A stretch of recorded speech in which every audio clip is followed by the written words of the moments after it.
the lab, and once again, we are here. We are here.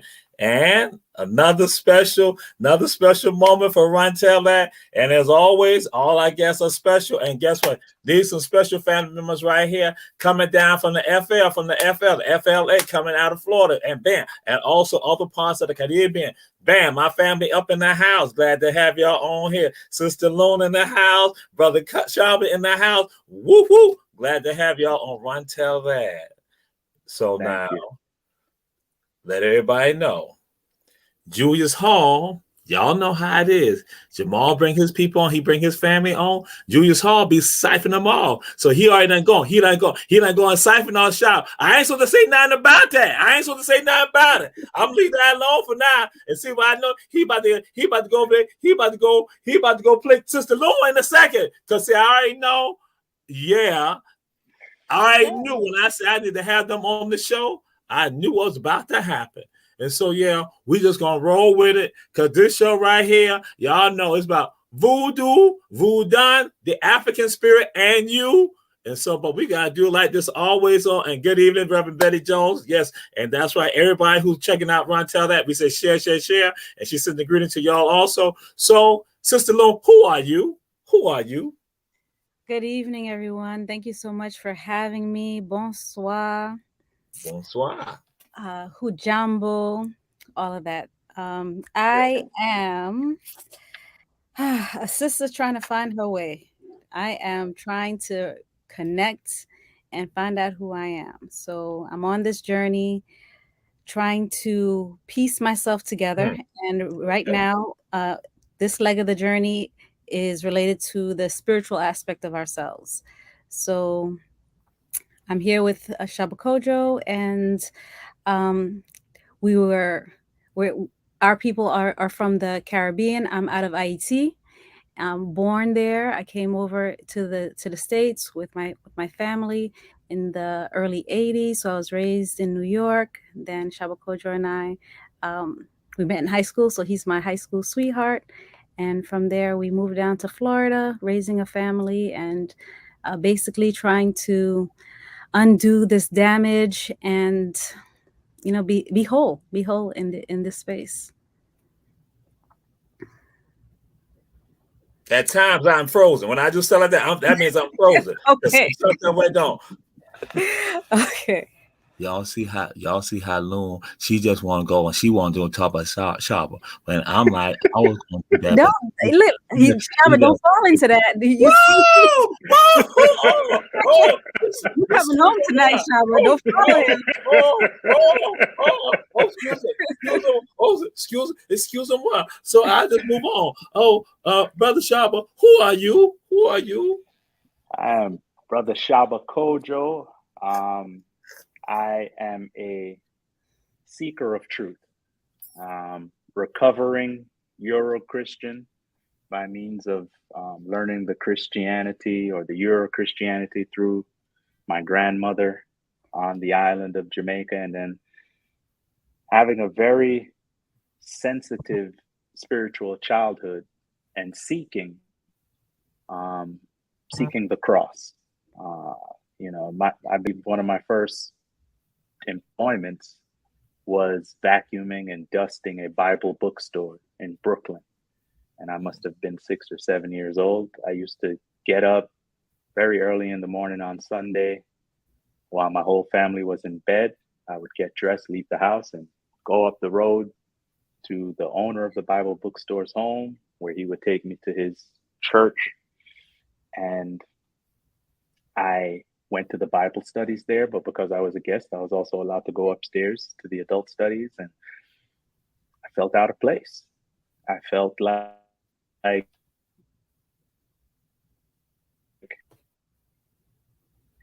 were not coming. School, like dabble with Rastafarians, being that I'm from Jamaica, place. And I decided maybe that's what I need to do. So I dabbled a bit in that, and it all left me lacking. See, And I so think it I might be a began to look connection. into African spiritual systems. Okay, Am I part of it, back? brother. No, yeah, part of it got it was buffering and not connecting. So we'll Okay. give you a couple Where of did I seconds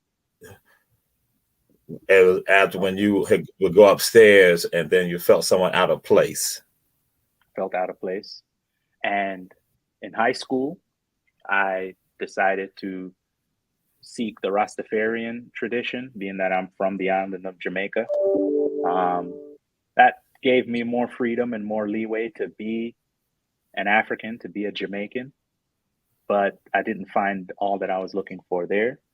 It wasn't until finally coming across ancient Kemetic science, Medu Neter, Neteru, Mhm. that Yes, I began to yes, feel connected to something. yes, And sir. that's when I truly found out, well, I would feel connected to this because I'm an African. I'm an African by blood, by genetics, by ancestry. My ancestors, that's who they were. So coming full circle and trying to learn from the ground up. And we decided, hey, since Loon is from IT and IT has a, a very robust system of spiritual practice in Voodoo, we decided that we would explore the Voodoo traditions of IT and see if we can help Loon to reconnect. And all at the same time, I'm exploring the Akan traditions of the Maroons in Jamaica to see if I can also reconnect. Y'all see how it's so contagious right now? We were gonna be trying to get it and all that, but Shaba want to try to get that all out in the beginning. Y'all see that? See, it's all contagious. Sister Loom, Brother Shaba, Julius Hall, everybody do that. Ron tell that it's the little brother show of all the HR shows. We're the little brother show. Everybody just take over and dominate us. So that's what's going on. I was like, oh my God. But we'll move on. We'll move on to this. And so I'll just throw this out there. I will say to Brother Shaba, who inspires you? Who inspires you? I am truly inspired by Dr. John Henry Clark and Dr. Francis Cress Welsing. Those have to be my king and queen of inspiration. I didn't get to meet any of them personally.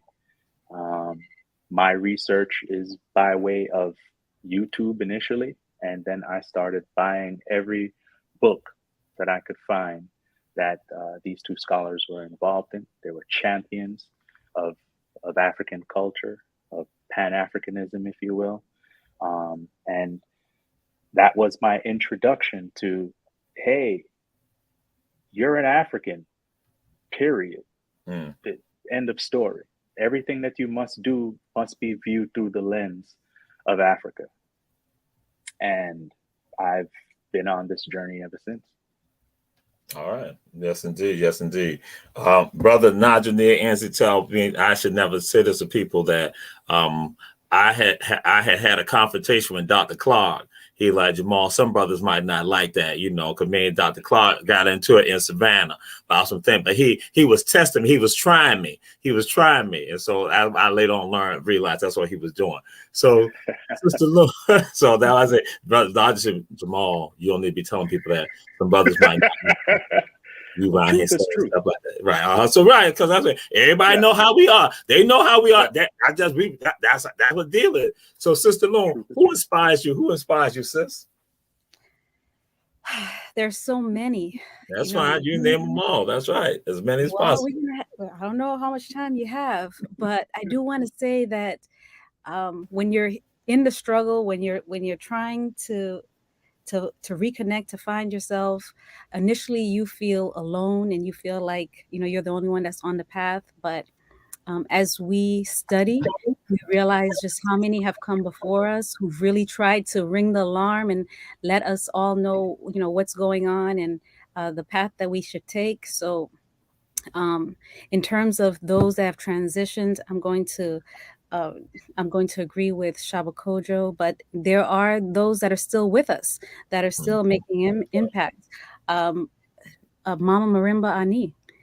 I I have to say Yurugu, that I have picked up Yurugu a couple of times, and it defeated me each time. So I have to give it to her in her academic approach to just breaking down the environment that we're in so we can understand who we're facing and who we are. Um, Mama Baina Bello. We have a close personal relationship with her.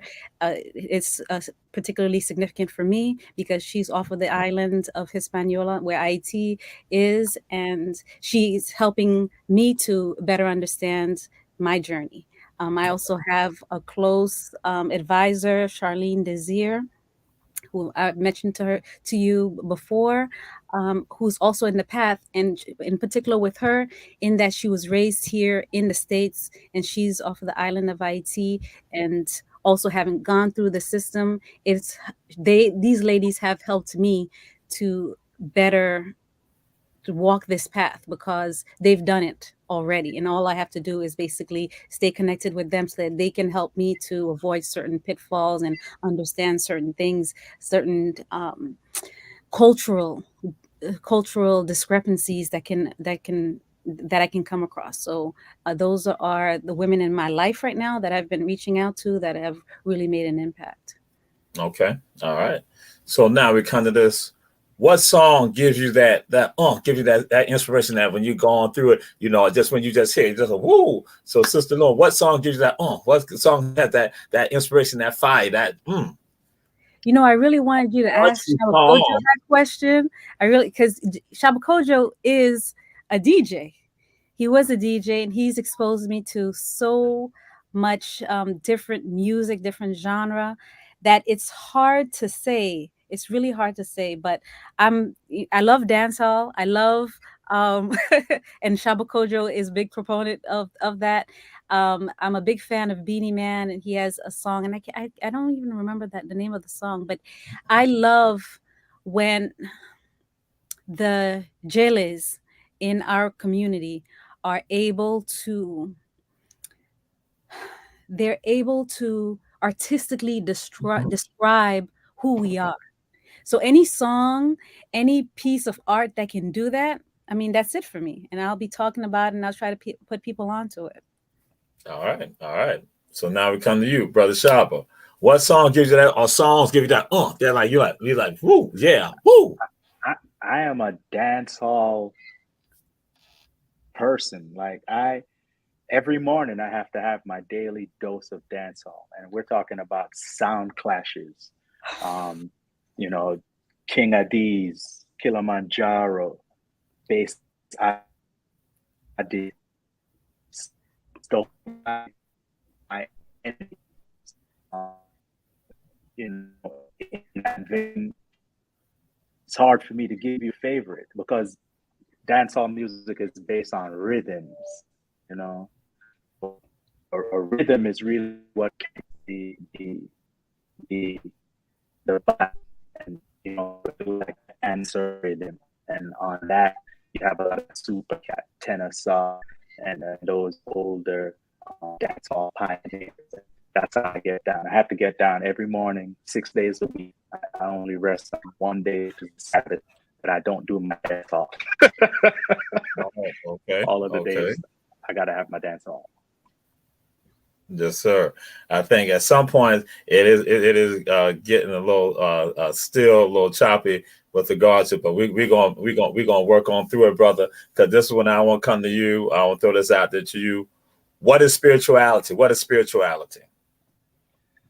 Spirituality, as I have learned in my journey, or I have observed in my journey, is a way of life. It's the time in between breaths, the time you are taking breaths, the time you're awake, and the time you're asleep. Spirituality is not something that you do on a particular minute, in a particular hour, on a particular day. Spirituality is the core of the African worldview. Our worldview is essentially a spiritualized worldview. We relate all things in our environment to spirit. So as simple as breathing or drinking water is spirituality, Yes, as I've that's come right. to learn. Yes, yes, indeed. I thought way back in the days, spirituality existed in a temple somewhere, and I had to go and find it like an explorer from the movies, and then dig it up and open a chest, and then I would have spirituality. And I'm finding out, spirituality, even in the Haitian sense, is sharing a bowl of soup with your neighbor on Independence Celebration Day. So spirituality is the fibers in the quilt that make up African peoples. Yes, indeed. He trying to throw about soup Jameau. He trying to throw that out. That what he trying to say. I'm just saying. You let them know Share you what I learned learned. and put on to that. You know about you. That's right.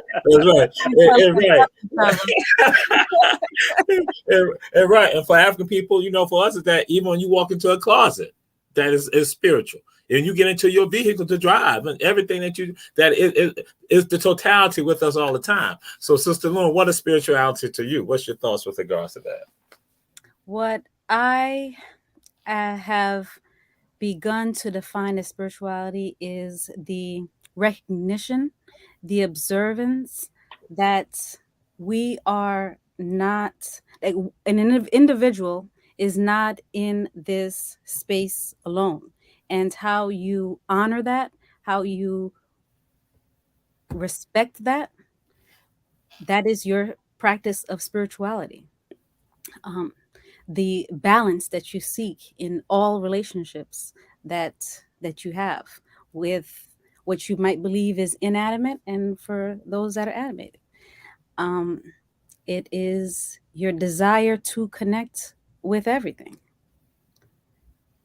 Yes. Yes, indeed. Yes, indeed. That's right. We're all congruent. We're all connected. And we said to everyone checking out the show, Ron, tell that on the Our Black Media Network platform, we say share, share, share, share, share, share. So now we're going to jump into it. And so we got to throw it out there to you, Sister Lone. Throw it out there to you first. What is voodoo? What is voodoo? Well, I started explaining it from the last question. It is what I'm trying to say is that people have to understand that that's what it is. It is how we understand existence. It's how we see our relationship in the cosmos. Um, it's it's not what Hollywood has told you it is. It is you're wanting to have a healthy relationship with those that are around you. Human beings, animals, plants. It's respecting the air that you breathe. It's respecting the earth as a whole. It is understanding that there is a realm that is different from that which we're able to see with our plain eyes, knowing that it's there and being able to interact with it. I think that we have been made afraid of it, and it's nothing more than just not being able to see, but it still is what we know life to be. In that we have those that were in our lives that we were able to physically interact with, that have transitioned, and we're no longer able to interact with them the way that we can in the same space. But it doesn't mean that we can no longer interact with them, period. Just interact with them in a different way. That those relationships don't end. They don't have to end. I believe that there is a supreme, that there is a higher being or force, divine, that exists, and our role in it is to make sure that all of the energy, all of the power that has been given to us, we're able to channel to accomplish the purpose for which we have returned to the purpose that we have returned to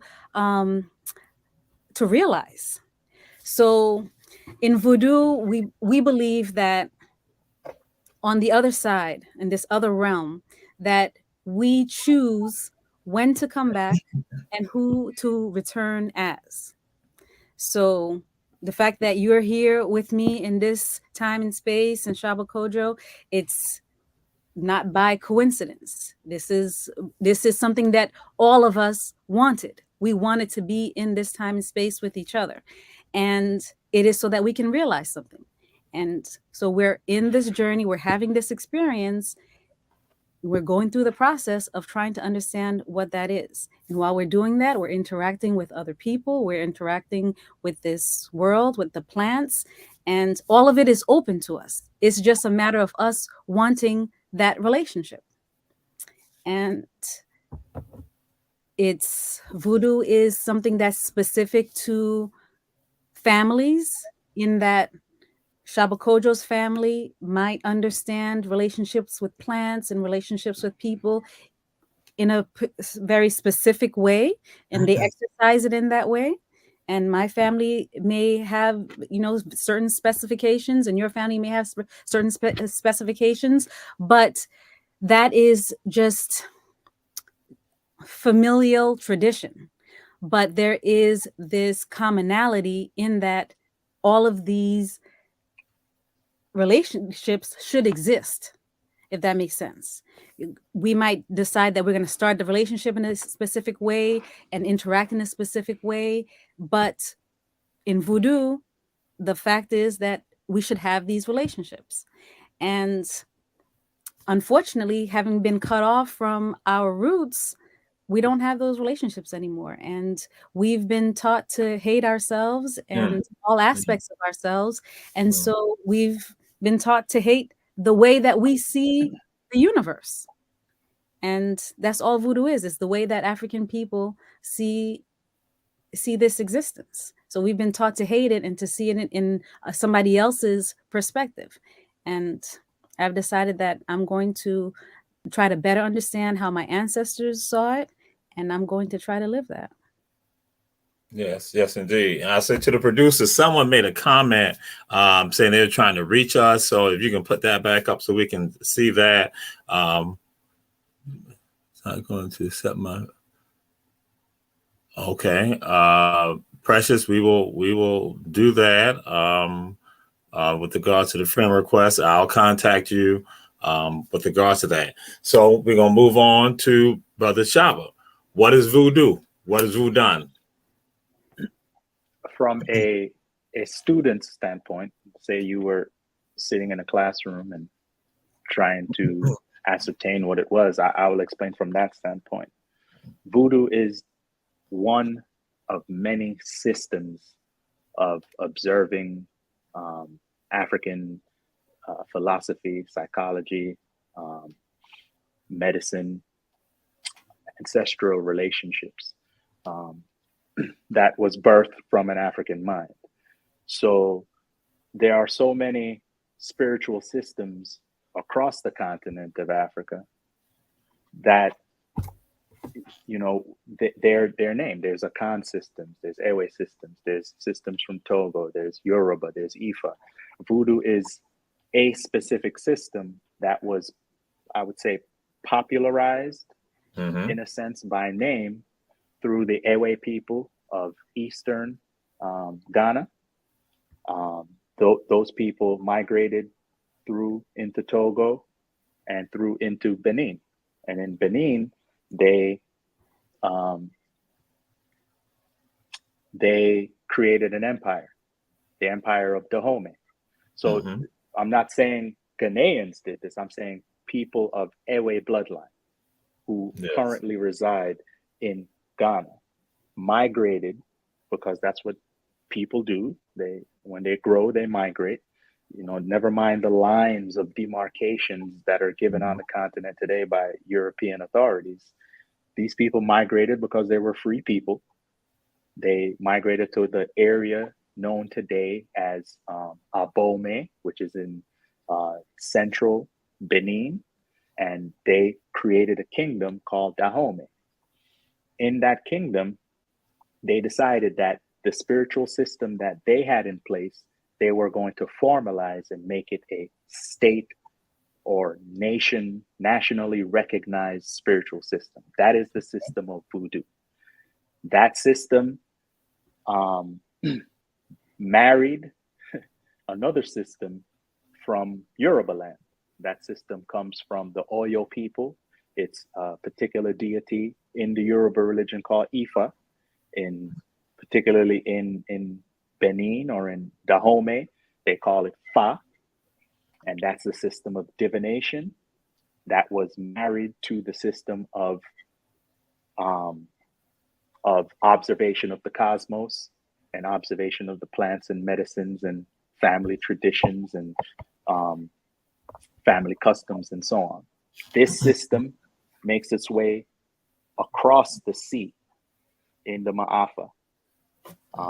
And it takes strong roots in the island of Haiti, strong roots in the coast of Brazil, Cuba, all throughout, really, the Caribbean.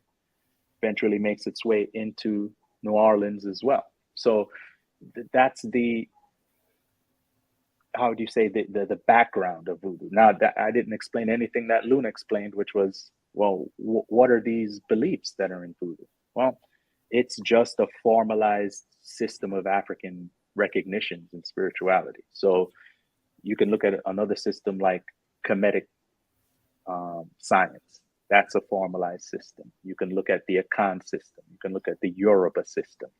In fact, many of these systems share very basic principles. Earth, air, water, fire. These systems traveled off the continent many of millennia before the Ma'afa into places like Asia and North and Southern continental Americas. The Native Americans carried those same beliefs as well. So that's the African Voodoo. As we move over into IT combines the African Voodoo from several different areas around the continent, such as the Congo, Benin, the Akan, and they marry it with the system that was already there that was being practiced by the Native Americans. And that is all formalized into the Haitian Voodoo that Hollywood tries to popularize with negativity, which don't pay attention to Hollywood renditions of Haitian Voodoo. It will lead you astray, much like everything else they try to do pertaining to African peoples. Yes, yes, indeed. And one of the things is just like what I've shared, folks, and people asking about roots. There's no roots here. I tell people, they say, who's a root doctor? And I tell them, listen, I said, there are different elements within that. And some people don't understand that. I said, you got the people who have the medicine faith, the herbal knowledge. That's the person, they got the herbal knowledge. Then you got the person who's a seer. That's the person who's able to look and who's able to observe and able to see. Then you have the others who are born with, I would say, and people don't try to classify them, the ones who are born with the call. That is, they're able to see those who've gone on. Again, then you got the ones who have the vision, who get the dreams, who get the messages sent to them.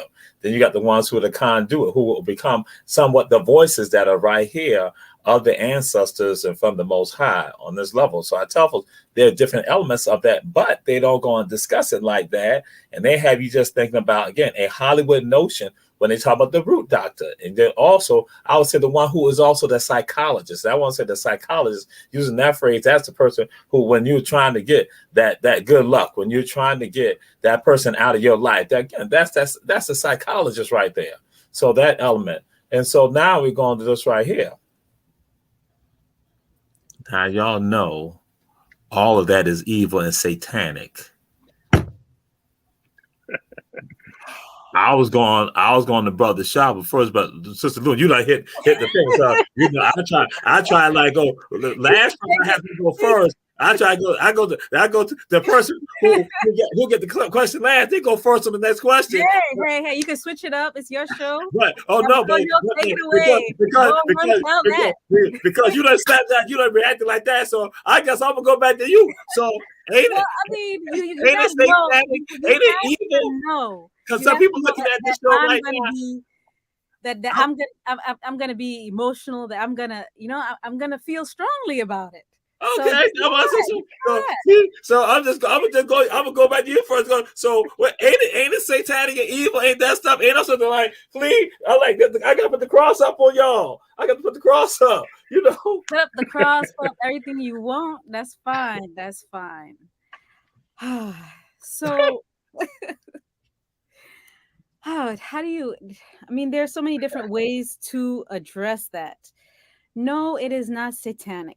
Know that when I started speaking about it, I said, think of the language of energies. That there are different energies out there, and so what we seek is balance. And balance is, if you're thinking left, right, and just having something that's even, there's a left and the right. But left and right doesn't necessarily mean good and bad. It's going to depend on your perspective. So there's that aspect of it. Not necessarily good or bad. It really depends on where you're coming from and what you're trying to achieve. My little brother, who born and raised in IT, and I was speaking to him when I went back and I was on my journey. I asked him, what is your take on it? And he said, you know what? Voodoo is like a knife. Voodoo is like a knife in that it is a tool. Now, when you are ready to, if you're a meat eater, you're ready to partake in some meat, you're going to need a knife in order to achieve your goal of consuming that knife, that meat in bite-sized pieces. To prepare it, if you're going to slaughter the animal, what have you, it's neither good nor bad. It's a tool that you're using in order to achieve your ends. Now, if you decide that you're going to take said knife and you're going to stab somebody and take somebody's life for no reason, no defense or what have you, then you can say there's evil in it. But in that action, but it's not the evil is not in the knife itself. It's in the way that you choose to use it. So that's one way to look at it. And that's the way that I look at it. The other aspect of it is that earlier on, I was describing how there is another realm where we can continue to communicate with those that no longer walk with us in the physical. Now, I've come to understand that not everyone was right in their physical. When they were physically here, they weren't necessarily walking in a righteous way, or their minds weren't necessarily right in how we understand have been socialized to be. And so things don't necessarily change when we can no longer see them in the physical. And so that energy can try to interact with you and still try to do the same things that we knew of them to do when they were in the physical. So, there are certain people in history we could say that they were evil or what have you, but depending again on the perspective, it really depends on exactly what their goal was and where you stand in that goal. So there's that you have to take into consideration when you enter voodoo, that there are energies out there that you may not necessarily think are going to be best for you to interact with what your goals are. And that is something that you have to make a conscious decision about. And that when you interact with those energies, that you make your that you make your goals and your intentions known, plain and simple, and you have that power to have distance from it. All right. And to Black Women Deserve More, we appreciate you checking us out. And with regards to you down with Voodoo, Ifa. And so, again, we appreciate that. Now, I have to say this to the audience, that I don't know what is going on now with regards to our Black media, that when your posts are coming up, I can't not necessarily respond to them. At times, I can't respond to them and put a like in there. I can't necessarily do that. But again, we can see some of it, but appreciate you all with regard to that. And so, yes, we put it out there because that's what we got going on. And so I'm going to say this. So it's basically like, Sister Lou, not that you said that. So that's like when somebody got to have an exorcism on somebody, when they come to have an exorcism because that person now got something in them right there. All right, that's my sister. Yeah, Sister Denise out of California. Bam. That's why I saw you had liked that on IG. So yes, Sister Denise is a professor out in Cali. She's gonna be moving this side next year. She'll be here next year. So it's like, that possession, like we see the Exorcist, that movie, spinning the head around, all that right there, that evil. I'm just saying. So, Brother Shaba, that is necessarily voodoo, but it's tied to, it got some satanic elements in it. It got that black magic stuff in it. That. I'm just saying. I heard Sister Lou saying, but I know, so I'm just coming to you. And it got that satanic, that like black magic, like that not so good stuff, that anti-God stuff in it. All spiritual systems. Sister Lou want to jump on me right now. I'm being respectful. He's asking the question. Kojo's turn to talk. I'm gonna let him talk because I know that he know better. So go on, Shaba Kojo. All spiritual systems can be used for wickedness, for evil, for mass murder. We are socialized to believe that there is a hierarchy of spiritual observation, especially here in the West, in the Americas, in the South, particularly of America. We are socialized to believe that there is a hierarchy of spiritual potency, and that at the top of that hierarchy is Christianity, and Christianity is good, and anything that doesn't follow those Christian tenets, well, they're the opposite of good. And that's because of the way the Bible is written by the people that chose to put, those canons together. They chose the books that didn't deal with necessarily all of the forces that are out there in the universe that we as spiritual beings can interact with. Particularly in the beginning of the Bible, you have the character of Lucifer, who we have come to know as the great Satan, right? That's where all devil worship stems from. However, I've read that Bible. I've read that Bible 3 or 4 different versions, 3 or 4 different times, and I haven't seen anywhere in that Bible where Satan kills anybody. In fact, the person that does the most killing in the Bible is usually sanctioned by God, and it's one of his more powerful angels, whether it's Gabriel or Michael or the flood or what have you. So if we're talking specifically in interaction with human activity, and humans seek life, a life of freedom, then if you read your Christian Bible, you can see that when certain humans sought certain levels of freedom, that their biggest adversary wasn't the great Satan or Lucifer, but they were wiped out by one of God's or Jehovah's commands. Like, okay, that has to stop, and that's what it is. No one defines God in that sense as evil or wicked. They say, well, he was rooting out the evil or the wicked, because those energies exist. And as human beings, we are going to have to choose what path we want to walk. We're going to choose the path of righteousness that aids our community, or we're going to choose the path of selfishness that aids ourselves and harms community.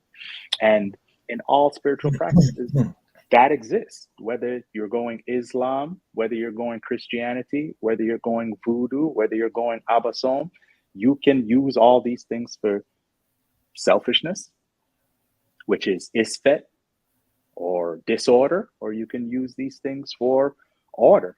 And order in the African sense is the thing that serves communities to communities' betterment. You gauge every action that you do as an African in whether or not it serves community in a positive way, starting with family, friends, extended family, and community at large. If what you are doing serves community in a positive way, then it's light. If what you're doing serves your own community in a negative way, then it's darkness. And that's all there is to it. It's that simple. But if people want to go into the possession of things, okay, what are you doing when you're possessed?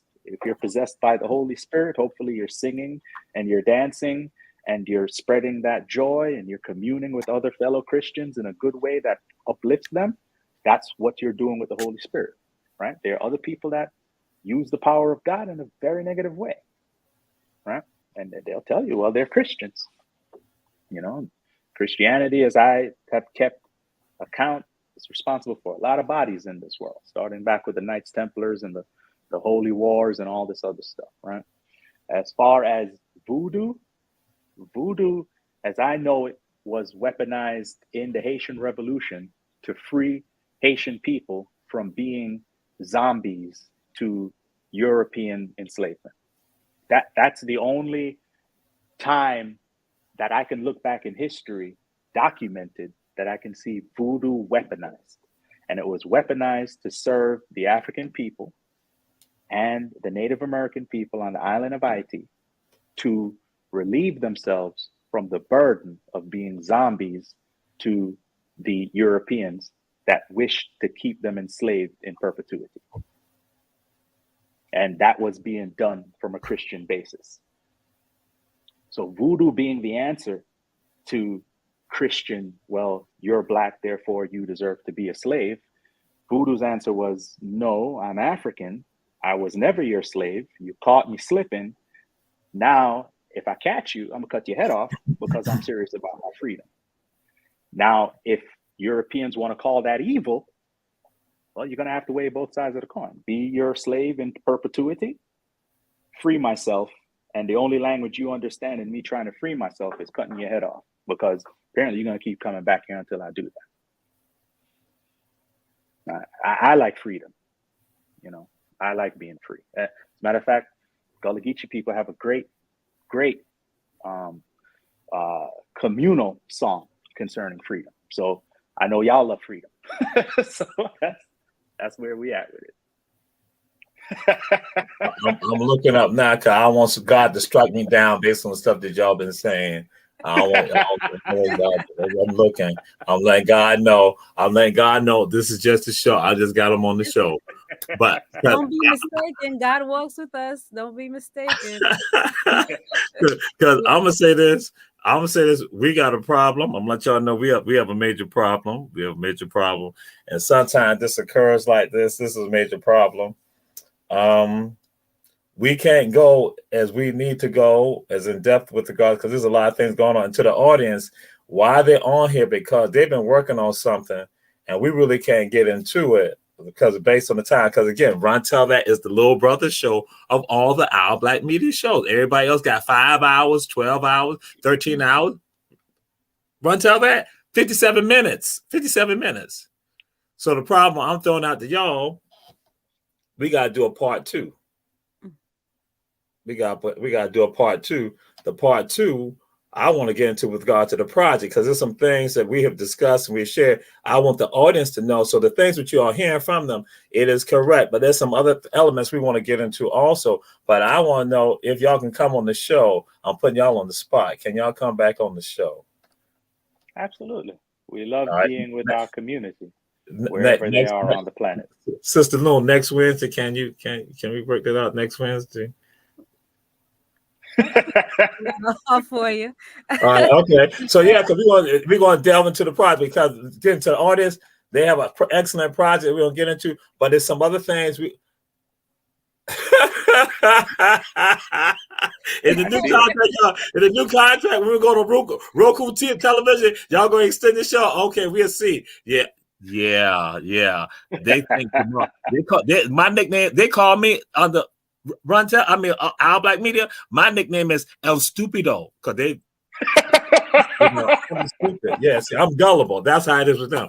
So, but we want to go involved with regards to this, that I'm going to say the bastardization of voodoo. How have you seen how do we see the bastardization of voodoo, that with regards to, because you alluded to some of it, like what are some of the other elements that come in play? Because you all share some things that, again, like voodoo dolls. You know, I have attacked New Orleans about voodoo dolls. Then this weekend when y'all told me some, I'm like, No, that means that how they have gone and even got us when it comes to the spirituality and some things how you talked about it, y'all threw it out there. So, Sister Loon, how have we seen Voodoo co-opted by other people? Whew, we don't need to go any further than where you've just named New Orleans, where Europeans have claimed it for themselves. And basically, you'll go down Bourbon and you'll come across various shops, and they're run by Europeans, and it's commercialized. It's these skulls, voodoo dolls. They're selling potions and willing to cast spells, and that's not what voodoo is. But they can only do that because prior to that, Hollywood took the idea, they ran with it. The ideas of zombies and these stick pin dolls, and so New Orleans being so closely associated with Haiti, they were able to co-opt that and just make it something that it's not. To the point that we went out there and we were looking for practitioners, those that observe in the spiritual system, and we kept bumping and being referred to Europeans. And and unfortunately, when we're looking for ourselves and our people that are practicing, they're doing it under the shade of darkness. They're doing it behind closed doors. They're not proud, and those that are claiming it, they're claiming it just so that they can make money off of it and water it down, and as you said, bastardize it. It's awful. And unfortunately, that's capitalism, and that is the that is our nature, especially when we are in need, that we will basically sell ourselves so that we can eat. And I'm saying that because it's also true in IT, where there are groups of Europeans that come into IT, and voodoo communities know of them. They welcome them. They put on a show for them. Something that's exotic that they're not expecting to see, some magic tricks or what have you, and basically entertain them so that they can get a few dollars off of them. So, yeah, there's bastardization that's occurring, and we need to understand that this is a high level of understanding of being, and we can't allow this to continue to occur. We need to claim it, and we need to safeguard it and be gatekeepers of this of this way of being, and this understanding that we have about our existence. It needs to stop. Yes, yes, and we see people talk about cultural appropriation, and they don't apply it even when it comes to voodoo, and with regards to that, and not looking at how that has been one of the oldest forms of that. We have seen it with regards to the imagery of African people to knock us out, but that has been one of the things that they have done.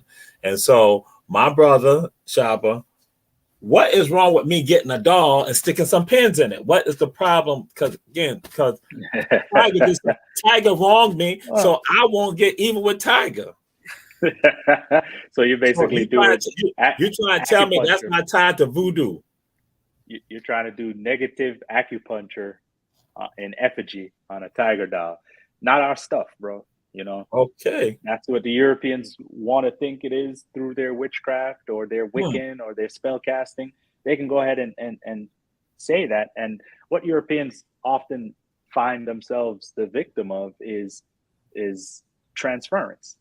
Something that's in their own culture that they can't reconcile. They throw that right on us. And one of the first things that I want to address to your audience is the idea of a zombie. So zombies have got to be the most popular horror films nowadays. And the concept of zombie originated from Hollywood's idea of what happens to Haitian people who are captured and zombified. Haitians have a very particular definition of what a zombie is. A zombie is when you are no longer acting in your own volition to the will of yourself and your ancestors, and you have been completely rewritten to serve someone else's will. A zombie is more closely related to an enslaved person and a brainwashed enslaved person doing the will of someone else. Okay. More so than any flesh-eating bacteria that drops in your eyeball that transforms you into that thing. So what we really need to do as African people when examining zombies is to find out how much of the European zombie is still latent within us.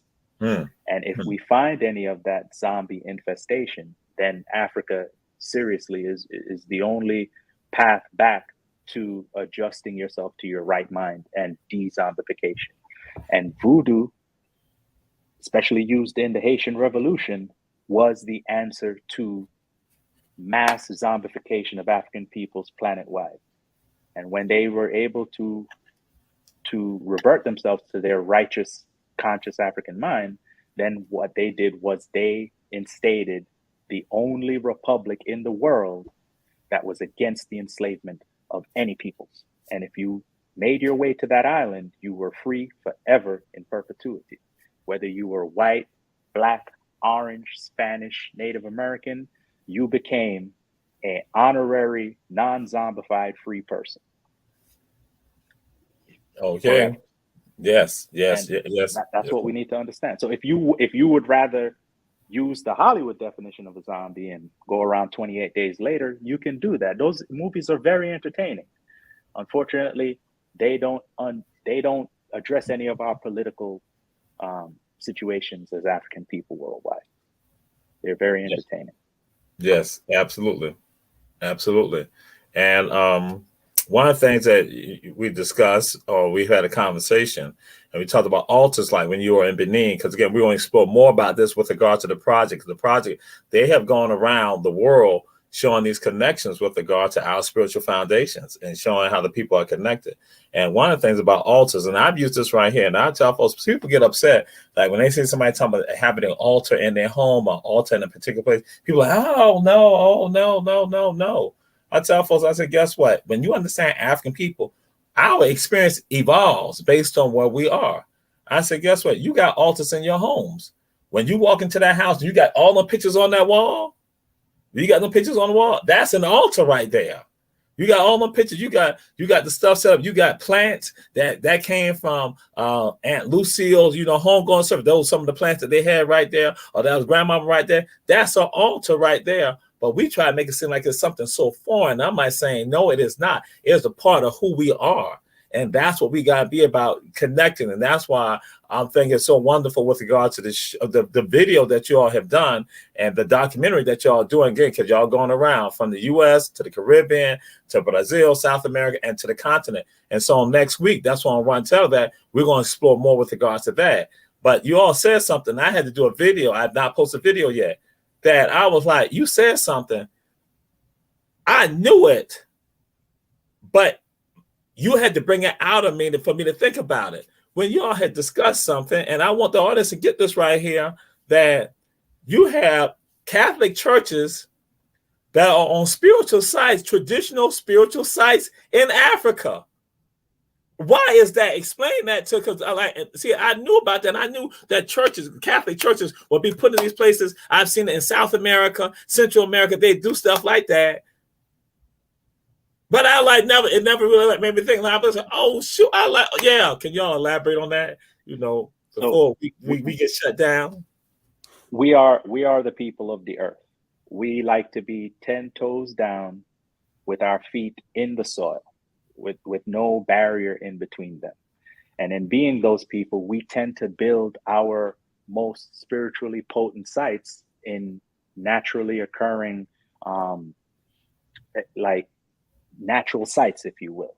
So for instance, the base of a very old tree, the mouth of a very a very potent spring or river, the rock that was first claimed by the ancestor who discovered that area that people settled in.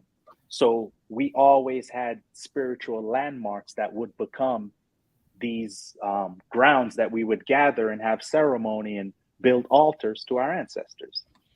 Through the process of colonialism, when the conquerors came in with their guns and machine guns, they first came in under the guise of spirituality. So what they would do is they would set up churches or gathering hall or fellowships hall close to our sites and begin to evangelize. And then when the military arm of their purpose came in, then they would fully take over our site and they would destroy it, marking not only a destruction of the community, but a spiritual defeat of the people in that area. And then they would erect their Catholic oaths to themselves, their steeples and all that stuff. And that would be the designated gathering place for all colonized Africans to meet once or twice a week to show them, hey, you all are defeated people. Not only are you not powerful, but your gods are not powerful.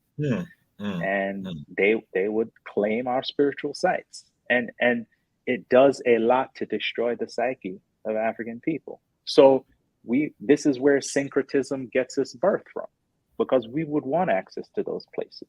So we would go there and we would worship and say that, yes, we're worshiping the deities of Catholicism, but we would use the white face of their saint as a covering to worship our old ancestral ways. And there you have the birth of syncretism, starting with the destruction of our historical altars. And many of these historical altars and sites, by the way, are also tied to burial grounds, ancestral burial grounds. So we may have a founder of a city that was buried near this rock or near this root of this tree or this root system or near this river. And those things are all, destroyed. Right. Therefore destroying the potency of the community. All right. So, and Reverend Betty Jones, we'll be having them next week. And I'm glad you're looking forward to next week. So, Sister Loon, we're going to let you close us out with some inspiration you can provide to the people. So that way we got like a minute. So we let you take this minute and to go ahead and give some inspiration to the people. And we'll see you all next week. But again, we're throwing it out to you, sis. Know that our spiritual system, our spiritual understanding, and our culture are intertwined. And we are living out voodoo without realizing it. We solely don't know the name of it, and so we don't recognize it. But it's there to reclaim. And all of the energy, all of the power that is associated with it awaits us. It's only for us to recognize and want to tap into it. Yes, indeed. Yes, indeed. We appreciate you all. Sister Loon, Brother Shaba. Next week, we have part 2. In conclusion, we're going to get into their documentary. This work right here is tremendous work and the things that they are doing. And so we're so glad to even have them on our show, Run Tell That. We say to all of you, we'll see you next week and continue the journey as always. Appreciate y'all. Peace and blessings. Ashe. Thank you. Peace. All right.